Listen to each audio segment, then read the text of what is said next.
Stamp মারুন, এআরওকে যে officer আছেন ওনাকে আপনারা বলুন যে আমি যে হিয়ারিংয়ে আজকে প্রেজেন্ট থাকছি, আপনার কাছে কি আমার কাছে কি প্রমাণ আছে। হিয়ারিংয়ের নামে হয়রানি করছে মানুষ, সমস্ত শিশু সন্তান বাড়িতে ফেলে রেখে, কচি কাঁচাদের ফেলে রেখে সমস্ত কিছু করে এই হিয়ারিংয়ে সকাল থেকে সন্ধ্যে পর্যন্ত লাইনে দাঁড়িয়ে আছে। যে নরেন্দ্র মোদী তারা 5 ভাই বোন আছে, তাহলে আমি আশা করব নির্বাচন কমিশনের কাছে আমি আবেদন করব যে তার বাড়িতেও কি নির্বাচন কমিশন হিয়ারিংয়ের নোটিশটা পাঠাবে। হিয়ারিং হচ্ছে কিন্তু তাকে কোনো রিসিভ কপি দেওয়া হচ্ছে না, এর আমি তীব্র নিন্দা করছি। আমার যে হিয়ারিংটা হলো আমি কোনো রিসিভ কপি পাচ্ছি না, যদি নামটা না থাকে ডিভোটার হয়ে যায়, তাহলে আমি কি করে প্রুভ করব যে আমি হিয়ারিংয়ে ওই তারিখে আমি উপস্থিত সেখানে ছিলাম। এটা তো অ্যাকচুয়ালি এটা হিয়ারিংয়ের নামে পুরো হয়রানি করা হচ্ছে সাধারণ মানুষকে, বাংলার সাধারণ মানুষকে এইভাবে যে হয়রানি করছে এর আমি তীব্র নিন্দা করছি। এই বিজেপি সরকার এবং নির্বাচন কমিশন মিলিতভাবে যোগ সাজস করে বাংলার মানুষের ভোটাধিকার কেড়ে নেওয়ার একটা চক্রান্ত করছে, আমি এর তীব্র নিন্দা করছি। আজকে আপনারা দেখুন সারা বাংলা জুড়ে বিভিন্ন জায়গাতে একটা নামের ভুল আছে, একটা বানান ভুল আছে, সেই সমস্ত মানুষকে সশরীরে এসে এখানে হিয়ারিংয়ে উপস্থিত হতে হচ্ছে। মানুষের সমস্ত কাজকর্ম ছেড়ে দিয়ে, ব্যক্তিগত কাজকর্ম ছেড়ে দিয়ে এই রকম হিয়ারিংয়ের নামে হয়রানি করছে মানুষ, সমস্ত শিশু সন্তান বাড়িতে ফেলে রেখে, কচি কাঁচাদের ফেলে রেখে সমস্ত কিছু করে এই হিয়ারিংয়ে সকাল থেকে সন্ধ্যে পর্যন্ত লাইনে দাঁড়িয়ে আছে, এর আমরা তীব্র নিন্দা করছি।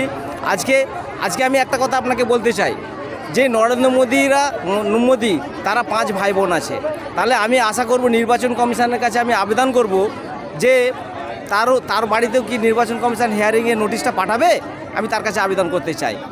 এইভাবে একটা সম্প্রদায়কে এইভাবে টার্গেট করে যেভাবে শয়ে হিয়ারিং পাঠাচ্ছে, তার জন্য সারা বাংলা জুড়ে এর প্রতিবাদ করা উচিত। আমাদের জাতীয় কংগ্রেসের পক্ষ থেকে বিভিন্ন নির্বাচন কমিশনের দপ্তরে ঘেরাও করা হয়েছে, বিভিন্ন ডেপুটেশন দেওয়া হয়েছে এবং জানানো হয়েছে যে এইটার অবিলম্বে এটা বন্ধ করতে হবে। সর্বদলীয় বৈঠক ডেকে এই হয়রানি, সাধারণ মানুষকে এই হয়রানি থেকে বিরত থাকার জন্য আবেদন করা হয়েছে। আপনি একটা কথা বলুন তো, যে সমস্ত ব্যক্তিরা হিয়ারিংয়ে যাচ্ছে তাদের হিয়ারিং হচ্ছে কিন্তু তাকে কোনো রিসিভ কপি দেওয়া হচ্ছে না, এর আমি তীব্র নিন্দা করছি। আমার যে হিয়ারিংটা হলো আমি কোনো রিসিভ কপি পাচ্ছি না। পরবর্তীকালে যখন ফাইনাল ভোটার তালিকা বেরোবে সেইখানে যদি আমার নামটা সেখানে থাকে না, যদি নামটা না থাকে ডিভোটার হয়ে যায়, তাহলে আমি কি করে প্রুভ করব যে আমি হিয়ারিংয়ে ওই তারিখে আমি উপস্থিত সেখানে ছিলাম। সেখানে কিন্তু কোনো হিয়ারিংয়ে ডকুমেন্টস দিচ্ছে না, কোনো রকম রিসিভ কপি দিচ্ছে না। তাই আমি এর রিসিভ কপি যাতে দেয়, আমি সমস্ত যারা হিয়ারিংয়ে আসছে তাদেরকে আমি আবেদন করব যে আপনারা যখন হিয়ারিংয়ে যাচ্ছেন, আপনারা যেই হিয়ারিং ফর্মটা দিচ্ছেন আপনি একটা রিসিভ কপি করিয়ে নিন, ঠিক আছে। নির্বাচন কমিশন একদম সুপরিকল্পিতভাবে চিন্তাভাবনা করে বাংলার হাজার ভোটারকে এখানে বাদ দেওয়ার চক্রান্ত একটা চলছে। আগামী বিধানসভা নির্বাচনে এই বাংলাকে চক্রান্ত করে বাংলা দখল করার একটা পরিকল্পনা করছে। তাই এই বিজেপি সরকার এবং নির্বাচন কমিশনের বিরুদ্ধে এই তীব্র নিন্দা জানাচ্ছি।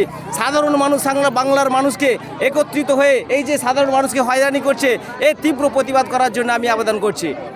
আমি এবং প্রত্যেকটা যারা হিয়ারিংয়ে উপস্থিত থাকছে তাদেরকে বলবো আপনারা রিসিভ কপি নেবেন। আপনারা যখন যাচ্ছেন ওইখানে স্ট্যাম্প মারুন, এআরওকে যে অফিসার আছেন ওনাকে আপনারা বলুন যে আমি যে হিয়ারিংয়ে আজকে প্রেজেন্ট থাকছি, আপনার কাছে কি আমার কাছে কি প্রমাণ আছে, সেই আপনারা রিসিভ কপি নিন। পরবর্তীকালে যখন ফাইনাল লিস্ট হবে দেখবেন সব নাম আউট করে দিয়েছে। আমি কোর্টে যেয়ে প্রমাণ করতে পারবো না যে আমি হিয়ারিং ওই দিনে উপস্থিত ছিলাম। তাই আমি আপনার মাধ্যমে, সোশ্যাল মিডিয়ার মাধ্যমে আমি বলতে চাই সমস্ত মানুষকে একত্রিত হয়ে এই রিসিভ কপি আপনারা নেবেন, এটা আমি আবেদন করছি এবং এই চক্রান্তকে আপনারা প্রতিহত করুন সকলে মিলে, এই আমি আবেদন করছি।